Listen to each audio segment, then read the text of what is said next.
दोस्तों, एपीजे अब्दुल कलाम कहा करते थे, सपने वे नहीं होते जो हम सोते समय देखते हैं, सपने तो वे होते हैं जो हमें सोने ही नहीं देते। आपका एग्ज़ाम 3 महीने बचे हैं और यदि आप अभी भी 10 से 12 घंटे सोते हैं तो दुख की बात यह है कि आपने अभी तक कोई सपना ही नहीं देखा है। दोस्तों, आपका स्वागत है हमारे YouTube channel Majid study centre में। तो दोस्तों, कैसे हैं आप? उम्मीद करते हैं कि बहुत अच्छे होंगे और अपनी तैयारी में लगे होंगे। तो दोस्तों, आज की वीडियो में हम आपकी जांच करने वाले हैं। दोस्तों, आपका एग्ज़ाम बहुत ही नज़दीक आ चुका है और हम जानना चाहते हैं कि आपकी तैयारी कहाँ तक और कैसी हुई है। तो दोस्तों, इस वीडियो में हम आपसे 10 क्वेश्चन गणित के, 10 क्वेश्चन विज्ञान के और 20 क्वेश्चन सामाजिक विज्ञान के, साथ में 10 क्वेश्चन हिंदी ग्रामर के पूछने वाले हैं। तो दोस्तों, आप इस वीडियो को लास्ट तक देखिएगा और आप कमेंट में ज़रूर बताइएगा कि आपके कितने प्रश्न सही हुए, ताकि हम आपको ये बता सके कि आपकी तैयारी कैसी है। तो दोस्तों, चलिए शुरुआत करते हैं आज की क्लास और देखते हैं क्या है आज खास। दोस्तों, आज का पहला सवाल आपके सामने आ चुका है। दोस्तों, आज का पहला सवाल है कि पाई कैसी संख्या है। दोस्तों, आपको बताना है कि पाई कैसी संख्या है। इसका सही जवाब होगा अपरिमेय संख्या। एक बात हम बता दें, यहाँ पे जितने भी प्रश्न शामिल किए गए हैं वे सभी प्रश्न वन लाइनर हैं। इसका मतलब ये होता है कि एक लाइन में सवाल और उन्हीं में आपका जवाब। तो दोस्तों, यहाँ पे ऑप्शन आपको नहीं दिया जाएगा। आपको मन ही मन सोचना है क्या इस प्रश्न का जवाब आपको पहले से पता था या नहीं। यदि इस प्रश्न का जवाब आपको पहले से पता था तो आपका सही हो गया। यदि आपको पहले से पता नहीं था, वीडियो देखने के बाद आपको याद आया, तो आपका गलत हो गया। इसके आधार पे आप कमेंट में बताइएगा कि आपके 50 क्वेश्चन में कितने सही होते हैं। आगे प्रश्न है, दो संख्या का गुणनफल बराबर क्या होता है। दोस्तों, दो संख्या का गुणनफल बराबर होता है एचसीएफ गुना एलसीएम। आगे देखिए, आगे प्रश्न है √2 है। दोस्तों, √2 क्या है? तो दोस्तों, √2 एक अपरिमेय संख्या है। यहाँ पे गलती से परिमेय लिखा गया है, ये अपरिमेय होगा। आगे प्रश्न है, दो क्रमिक सम संख्या का एचसीएफ क्या होता है। दोस्तों, दो क्रमिक सम संख्या का एचसीएफ 2 होता है। आगे देखिए, आगे प्रश्न है 22/7 कैसी संख्या है। दोस्तों, 22/7 परिमेय संख्या है।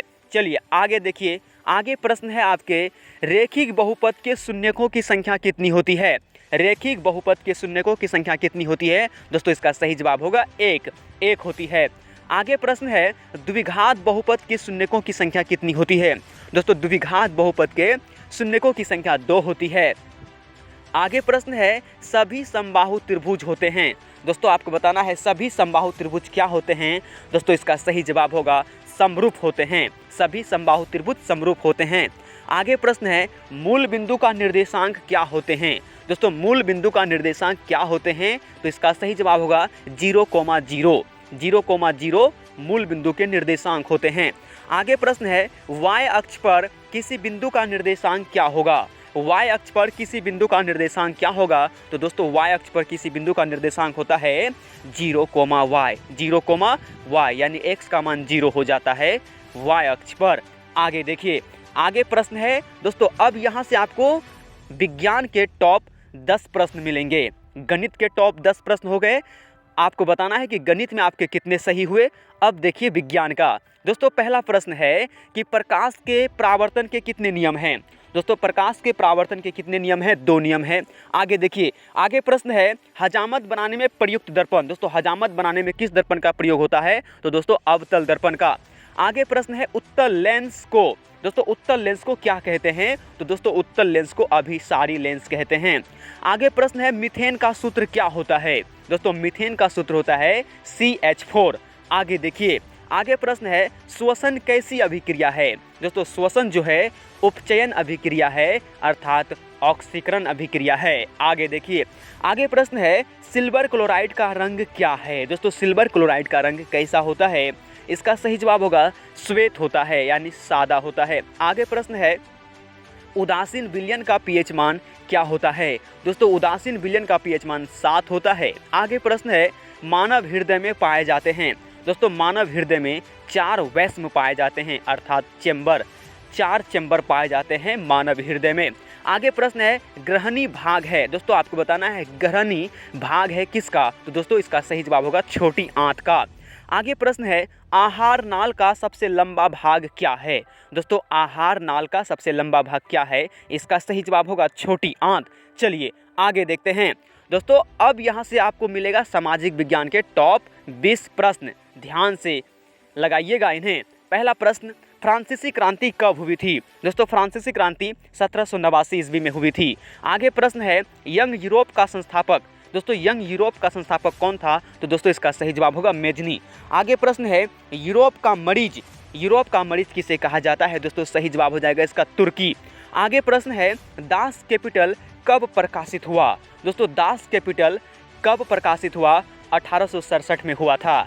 चलिए अब देखते हैं नेक्स्ट प्रश्न को। नेक्स्ट प्रश्न आपके सामने है काली मृदा का दूसरा नाम क्या है? दोस्तों काली मृदा का दूसरा नाम होता है रेगुर मृदा। आगे देखिए, आगे प्रश्न है सोपानी कृषि प्रचलित है? दोस्तों सोपानी कृषि प्रचलित है उत्तराखंड में। आगे प्रश्न है पीतल बनाया जाता है? दोस्तों पीतल बनाया जाता है तांबा प्लस जस्ता से, तांबा प्लस जस्ता से पीतल बनाया जाता है। आगे प्रश्न है हीराकुंड बांध कहाँ है? दोस्तों हीराकुंड बांध उड़ीसा राज्य में है और महानदी पर है। तो दोस्तों चलिए अब देखते हैं नेक्स्ट प्रश्न को। नेक्स्ट प्रश्न आपके सामने है कृषि कार्य में महिलाओं की भागीदारी कितनी है? दोस्तों कृषि कार्य में महिलाओं की भागीदारी कितनी है? तो 40% महिलाओं की भागीदारी है।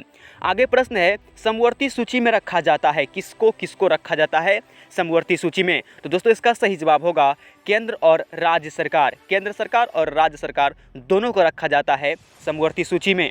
आगे प्रश्न है भारत का पहला नगर निगम बना था? दोस्तों भारत का पहला नगर निगम कौन था? तो दोस्तों मद्रास, चेन्नई, अर्थात ये दोनों तमिलनाडु में हैं। आगे देखिए, आगे है बांग्लादेश कब आज़ाद हुआ? बांग्लादेश कब आज़ाद हुआ? 1971 में हुआ था बांग्लादेश आज़ाद। आगे प्रश्न है संघ सरकार का उदाहरण है? दोस्तों संघ सरकार का उदाहरण है अमेरिका। आगे देखिए, आगे प्रश्न है आपके सामने योजना आयोग की स्थापना कब हुई? दोस्तों योजना आयोग की स्थापना 15 मार्च 1950 को हुई थी। योजना आयोग की स्थापना 15 मार्च 1950 को हुई थी। आगे प्रश्न है नीति आयोग की स्थापना कब हुई?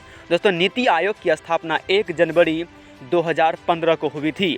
आगे प्रश्न है योजना आयोग का अध्यक्ष? दोस्तों योजना आयोग का अध्यक्ष प्रधानमंत्री होते हैं और नीति आयोग के अध्यक्ष भी प्रधानमंत्री होते हैं। आगे प्रश्न है आय तथा उपभोग का अंतर क्या कहलाता है? आय तथा उपभोग का अंतर बचत कहलाता है। सही जवाब होगा बचत। आगे प्रश्न है रूस की मुद्रा का नाम क्या है? दोस्तों रूस की मुद्रा का नाम क्या है? तो सही जवाब होगा रूबल। क्या? रूबल। आगे देखिए, आगे प्रश्न है अब आपके सामने हिंदी व्याकरण के टॉप 10 प्रश्न। पहला प्रश्न है कि तालब स का उच्चारण स्थान क्या है? दोस्तों इसका उच्चारण स्थान होगा तालु से। कहाँ से होगा? तालु से।